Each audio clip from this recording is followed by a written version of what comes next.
Hello and good morning to everyone. This is weekly contest 505 and we are solving question 3 which is lead code 3956, that is maximum sum of m non-overlapping subarrays and part 1. So basically in this question we are given an integer array nums whose length is n, and with that we are given three different integers m, l and r, right? And now our task is to select at least one or at most m non-overlapping subarrays from the nums array, right? Such that each selected subarray should have a length between L to R, and where L and R is also included, right? And the second thing is that the total sum of all the selected arrays should be maximum, and at the end what we need to do is need to return the maximum total sum we can achieve. So basically in this question we are given a nums array, and now we have to we can pick at least at least one subarray or at most m subarrays m subarrays from this array, such that the first condition is each subarray length should be in between the range L to R, and the second condition is the sum of all the subarrays that we select, the sum of all the subarrays that we select, that sum should be the maximum one, should be the maximum one, and then we have to return that sum. So this is the problem statement, right? So let's see the examples to get the question more clearly. So here we can see, here m is equal to 2, m is equal to 2, that means we can either select one subarray or two subarrays, right? One or two only.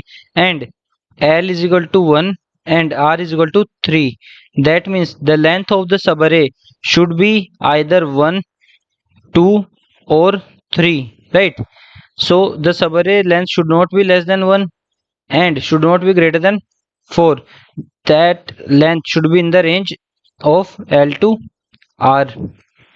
So let's see, if we select 4 comma 1, what is the length? The length is 2, so that lies in the range 1 to 3, right? So the sum of this is 5.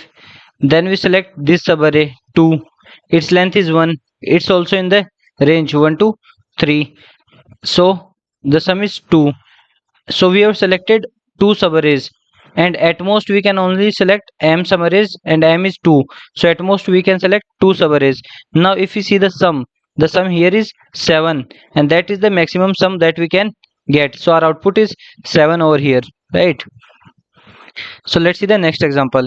So in the next example m is equal to 1, that means we can select only one subarray, we can select only one subarray, and such that the length of the subarray between should be either 2 or 3, right? 2 or 3.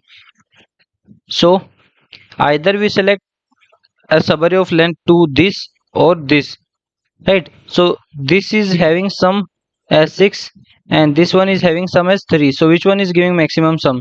So this one is giving maximum sum, so 6 is our answer. So we select the subarray minus 1 comma 7, right?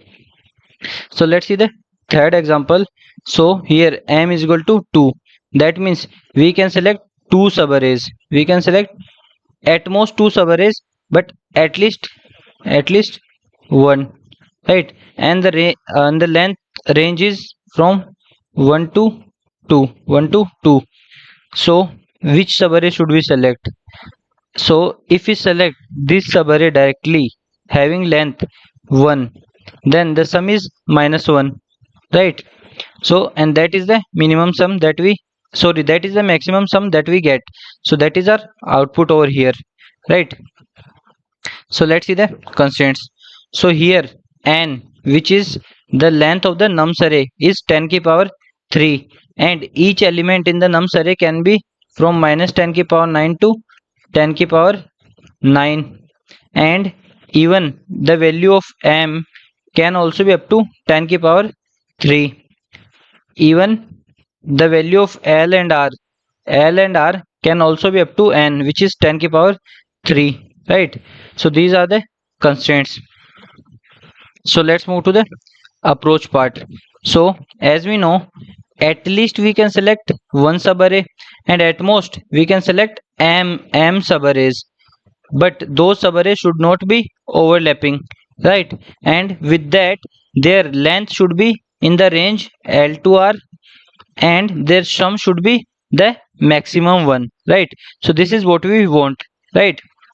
So we want multiple non overlapping subarrays, right?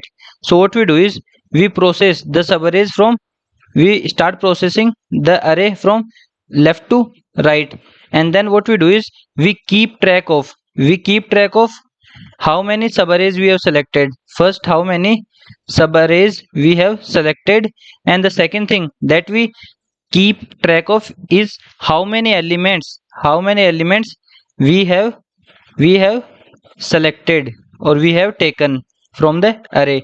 So there are two things that we keep in mind while processing the nums array from left to right. The first thing is how many subarrays that we have already selected in the nums subarray, and the second thing is how many elements we have taken or we have considered in the subarrays. So basically that is, so this suggests the dp state. So dp of t comma t and I, dp of t and I, where t is the number of subarrays, and I is the number of elements. So dp of t comma I, it will tell us the maximum sum we can get using t subarrays and first I elements from the nums array, so this is our dp state, right? So let's see the next thing. So next thing, the dp transition, like how we'll be transiting from one state to another state. So basically for every state t comma I, where t is the number of subarrays, I is the number of elements that we have taken. So we have two possibilities. The first possibility is that we do not take the ith element. We do not take the ith element, right? We skip it or we do not take it as a part of a subarray. So basically what we are doing is we are ignoring the element, we are ignoring the ith element. So ith element is the element at index number I minus 1. Ith element is the element present at index I minus 1. So we are not taking this element. That means we are ignoring the element present at index I minus 1, right? So that means in now earlier in I minus 1 elements we have t subarrays. In I minus 1 elements we have t subarrays, and now we have ignored the ith element. So still in I elements we have t subarrays, right? I repeat it again. In let's assume in I minus 1 elements, let's say we have t subarrays, and now what we are doing is we are not considering the ith element. So still in I elements, still we have t subarrays. That means in this case dp of t comma I, dp of t comma I is equal to dp of t comma I minus 1, right? This is a first possibility. Now let's see the second possibility. The second possibility is that the last subarray that we have selected will end at position I minus 1, right? The last subarray that we have selected will end at position number I minus 1, right? So if it is ending at I minus 1, and let's say the subarray is starting at j and ending at position I minus 1, right? And so what is the length of this one? So what is the length of this subarray? So length is I minus 1 plus j plus 1. So the length is I minus j, right? So the length of this subarray is I minus j, right?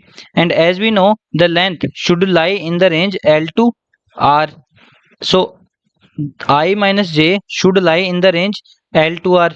that means we get the inequality, that is L is less than equal to I minus J is less than equal to R, right? So if we solve this inequality and we find the range for J, then we get that J belongs to I minus R to I minus L, right? So this is the range, this is the range that we get, that we get for the starting index J, starting index J, if our subarray and set index I minus 1, right, or our current index, then our range for J is J belongs to I minus R to I minus L, right? And as we know, before J, before index J, everything, everything was, everything was containing in T minus 1 subarrays. Let's say this new subarray is starting at J, is starting at J, and it is ending at, it is ending at I minus 1, and before this J we have already T minus 1 non overlapping subarrays, right? So that is dp of T minus 1 J. So this is the maximum sum, this is a sum that we get using T minus 1 subarrays and up to J, and this is our new subarray that is from J to I minus 1. So this sum plus this new sum, that is sum from J to I minus 1, that will be a valid transition, right? So our new state, our new state, that is dp of T comma I.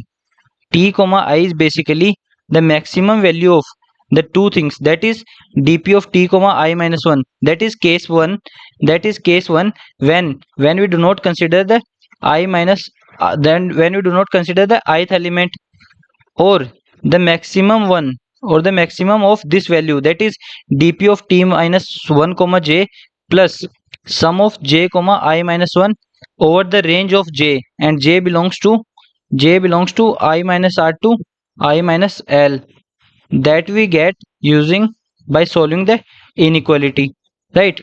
So this is our, this is our dp transition, right?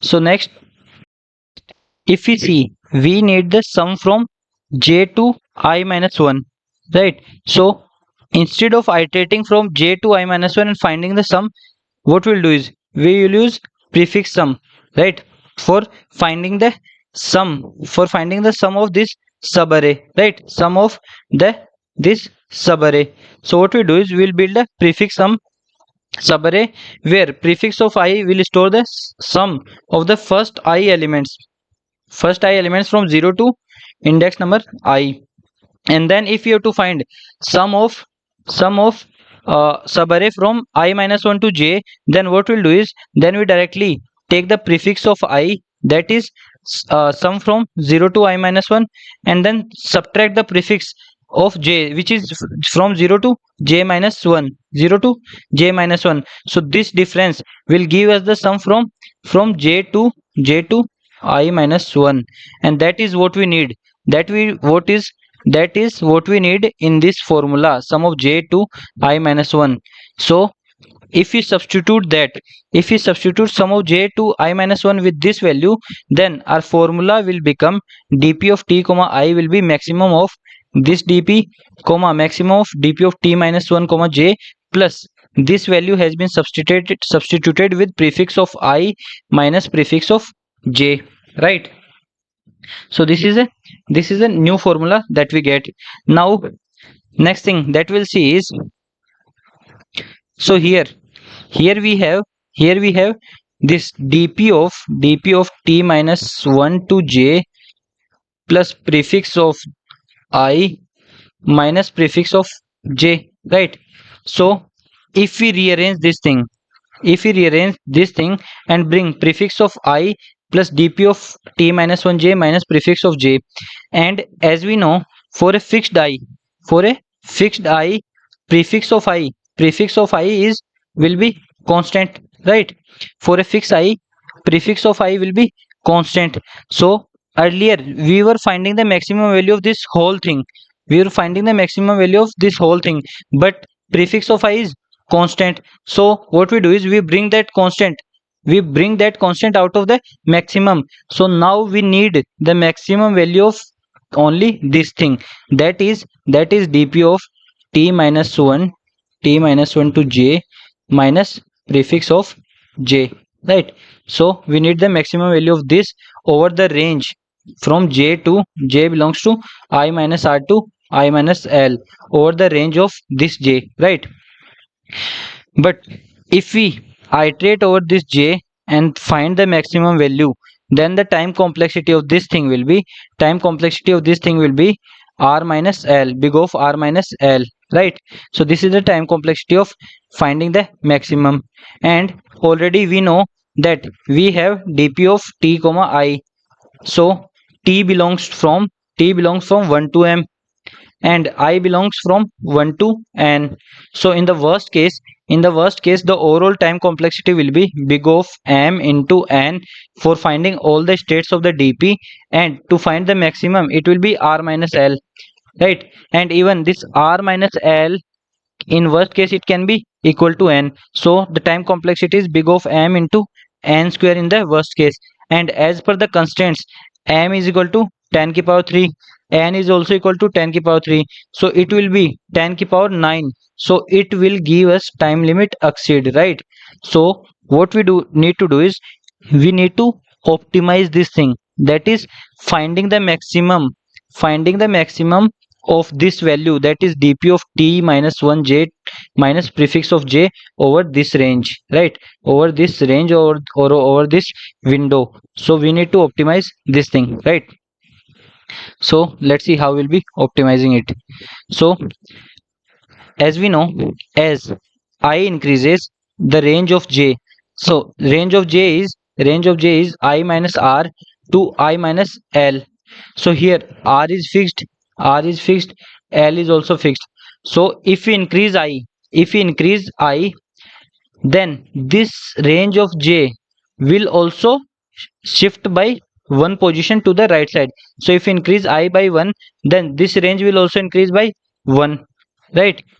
So this will help, that is, suppose if I is equal to 10, then the range of j belongs to 10 minus r to 10 minus l. Then if I is equal to 11, then it will be I minus r to I minus l. So if we have shifted I by plus 1, then this range of j will also be shifted by plus 1 to the right side, right? So basically what we need is we need the maximum value inside a sliding window, which keeps shifting by one position every time, every time. And as we know, for finding the maximum in a window, we can use a dq which will give us the maximum in big of one time. So let's see how a dq works. So to find the maximum of dp of dp of to find the maximum of this value, that is dp of t minus 1 comma j minus prefix of j over the range of j, that is I minus r to I minus l. What we do is we'll use dq to find the maximum value of this, right? So let's see how dq works. So let me explain you the help of an example. Suppose we have this array that is having 3 1 5 2 4, and now our window size is 3, right? And we need to find the maximum value in every window. So what we do is we start with so our value is 3 1 5 2 4. So we start with index number 0. So at index number 0 we have value 3, and now our dq is empty, so we directly put our index 0, that is 3 is our maximum answer, right? We are storing the indexes in the dq, so we store the index number 0. So our maximum is 3 till now. Then we move to index number 1. So at index number 1, what is the value? We have value 1, and in the dq we have we have 0, and for 0 we have value 3. So now for index 1 we check, we have value 1, so 3 is greater than 1. So if we get a value smaller, then we put the next, so we put index 1 also. So in DQ we have 0 and 1 index where values are 3 and 1, but the maximum is still 3, right?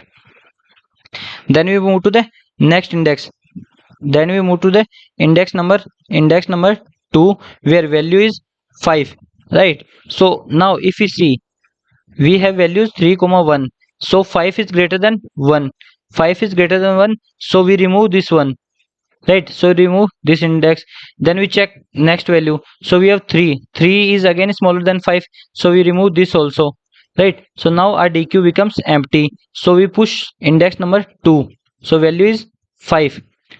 So why we have removed those values? Because once we get a bigger value 5, now there is no chance for value 3 and 1 to be a maximum in future, so it is good for us, to remove them instead of keeping them, right? But when we get a shorter value, so initially we have a value 3, then we get a value 1, so why we keep the value 1? Because it may be possible that once 3 is removed, then this one will become the maximum, right? So this way our DQ works, right? So the overall rule for this DQ is that if we get a new value such that it is greater than the value present at the back of the DQ, right? then we then we remove those values, then we remove that smaller value, because that can never become the maximum of any future window, right? So this way, this DQ help us to find the maximum value of this, in big of 1 time. So now earlier our time complexity was big of m into n, or we can say r minus l. So now that has been reduced to big of m into n, and m and n is 10 ki power 3, so it is 10 ki power 3 into 10 ki power 3. So as per the constraints, this will work, right? So let's move to the code part. So in the code part, we have taken a negative infinite value, that is minus 4 into 10 ki power 18, right? And then this is our main function where we have taken the size, and then we have taken the prefix array and find the sum of all the elements, and then we have declared a dp of t comma I, and the base case is if we select 0 subarray, then the sum will be 0, no matter how many elements we have taken. So if we select here, see, if we select 0 elements, then our sum is also 0, right? We have seen our base case, right? Then what we do is, then we have taken this t values, that is first we take one subarray, then find answer for this. Then using this case of one subarray, we'll take the case of taking two subarrays, and all up to we can take m sub arrays, right? So this t is basically how many subarrays we have taken, and then we have used a DQ to find the maximum value, of that dp of that thing that we already discussed, and then we are iterating over the all the elements, right? So at each place we have two cases. Either we skip the ith position.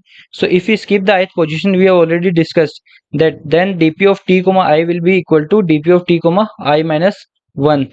That means we have t subarrays in I minus 1 elements, and if we skip the ith element, then we still have t subarrays in I elements, right?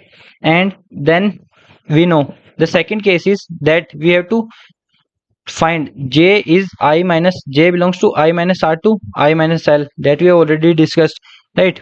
So this is the new element, this is the new element that will be entering to the window, right? So this new element is entering to the window, so position is equal to I minus l, that is the element that is entering to the window. Now we check if position is greater than equal to 0. If position is greater than equal to 0, then we find the value, we find the value of dp of t minus 1 comma j minus prefix of j. This is the value that we need to find, so we find the value, right? And now we check in the dq. If the new value is greater than the value at the back of dq, then we remove the last value, else we directly put the new value. So we take the last value, and then we compare the last value with our current value. So if last value is greater than equal to our current value, if last value is greater than equal to current value, then we break, and directly push our value. Else what we'll do is, if our last value is smaller than our current value, then we pop back, then we remove the last value. So we keep removing the last value until either our dq becomes empty, or we do not get a bigger value than our current value, right? And then we push our current value in the dq, right? So this is adding the new element. So if the window shifts, then we have to remove one element also, so that element will be I minus r. So we need to remove the element I minus r from the dq if it is present at the front of the dq, right? If it is present at the front of the dq, then we have to remove one element from the front of the dq, because I minus r has been removed from the current window, right? Then what we do is, then we find the value, then we find the answer. So our answer was dp of t minus 1 comma j minus prefix of j. So the maximum value of this was the answer. So what value of j will give us this maximum answer. So that value of j is present in front of dq, this index j is present in the front of dq. So we find that index from the dq and find this value, right? So this is the answer that we get for the case number 2. And now dp of t comma I is basically the maximum of choice number 1, that is skipping case, and this candidate case, yani case number 2.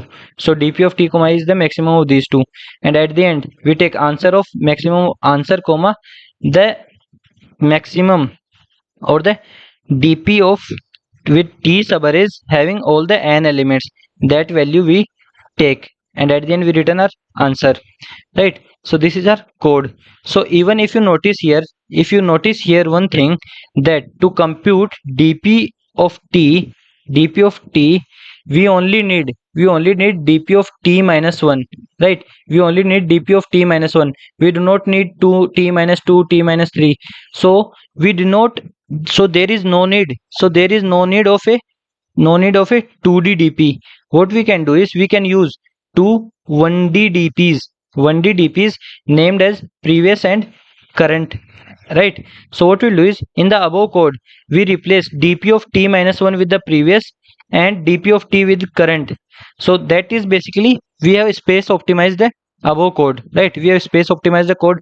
So this is a prefix part. Then instead of using a 2d dp, we have taken two 1d dps, previous dp and current dp. And earlier in dp of 0 comma I was 0, that is the base case. So here we have taken initially, in previous dp we have taken all the elements as 0, right? And then the same thing, we have taken different values of t, and then we have used our dq, and then we have iterated over all the different elements. Then the first case, First case is keeping the position, or the second case is basically a array, what you call it, starting at j and ending at I minus 1. Then we are finding the value for that. So this is the dq case.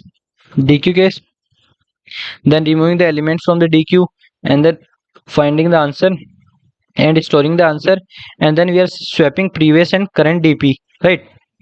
So basically this is the space optimized version. This is a space optimized version of the previous code, the logic is overall same, just we have space optimized the dp array. So now let's try to understand the overall flow, overall code with the help of this example.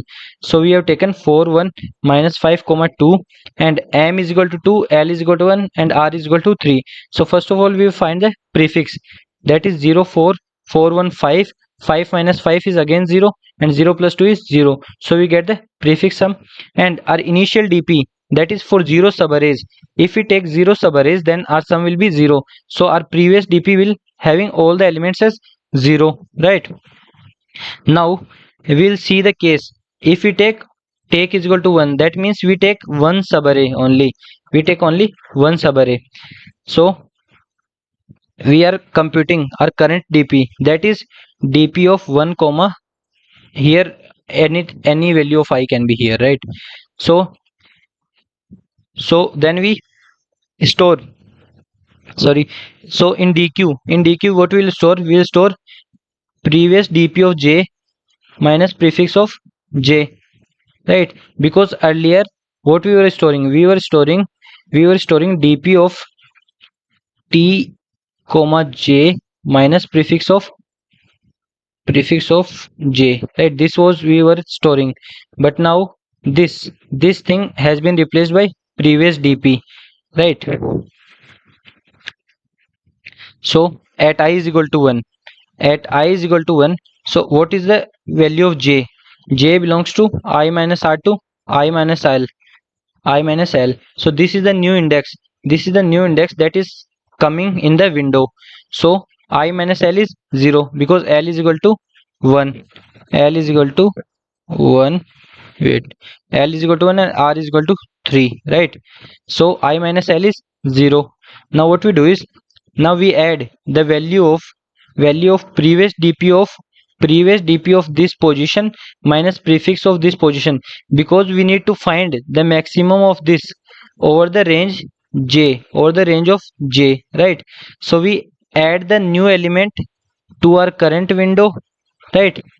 Now after adding the value, our dq is having the stored this position 0, and then we find the candidate, that is maximum value of this plus prefix of I, so here I is equal to 1, so prefix of I is 4, so the maximum value that we get is 4.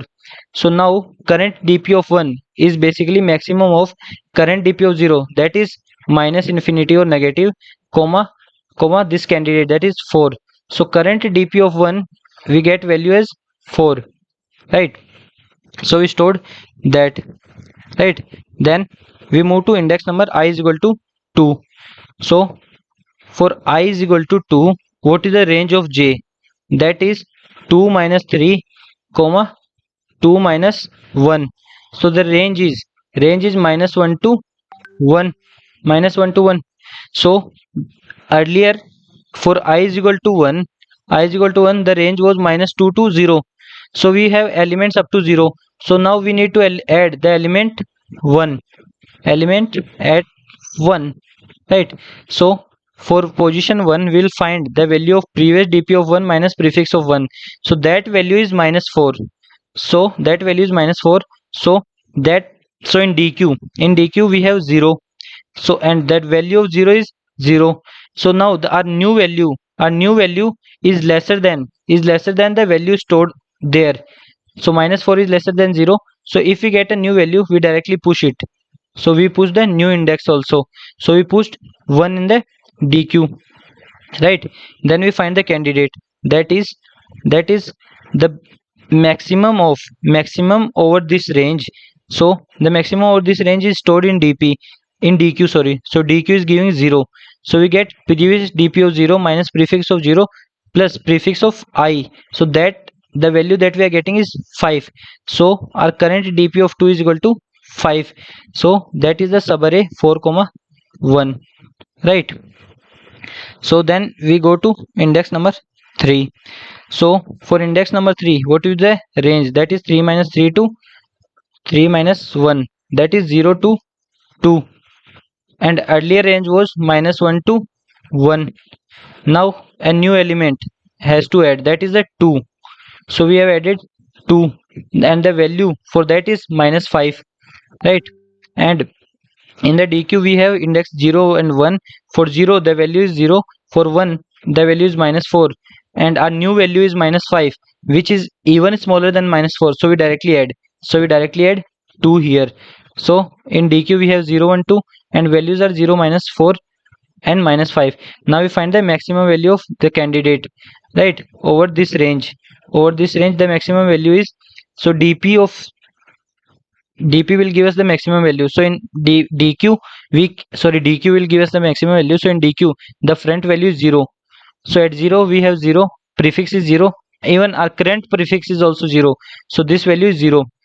So our current dp value is maximum of previous dp. So previous dp value is 5, current dp value is 0, so that is 5. So we store 5 here.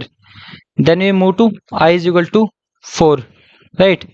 So for I is equal to 4, what will be our range? That is 4 minus 3, 4 minus 1, that is 1 to 3. But our previous range was, window was 0 to 2. Now we need to add this index 3 here. So it will become 0 to 3. But what we need? We need 1 to 3. So we have to remove this also, right? So first we add the new element, that is at 3. So that, so at that we have the value as 0. We have the value as 0, right? So in dq we have 0 1 2, 0 1 2 with value 0 minus 4 minus 5. But at 3 we have value 0, which is greater than minus 5, so we remove this. Even this value is greater than minus 4, so we remove this also, right? So we remove this also. So in dq we are left with two positions only, 0 and 3, having value 0 and 0. But as we know, our range is from 1 to 3, our range is from 1 to 3, or our window is from 1 to 3. So we have to remove this also, we have to remove the window 0 also. So when we remove this, we remove this also. So our dq contains only one position, that is 3. So our dq contains only one position, that is 3. So now we find the maximum value for that position, and then we add the current prefix, right? And then current dp of 4 is basically maximum value of previous value comma this candidate value, so it will give 5. So after take is equal to 1, our current dp is giving us these values, that is 4 5 5 5. That means the best sum which we get using one subarray is 5, right? And that is obtained from the subarray 4 comma 1, right? And now what we'll do is we'll use this take is equal to 1, and then find, from this we will find values of take is equal to 2, and then we find all the values up to am takes. That means when we use am subarrays, and then we return the overall best answer that we have got, right? So if you still don't get the solution, please use pen and paper and try it by yourself, right? So that will boost your thinking. Thank you.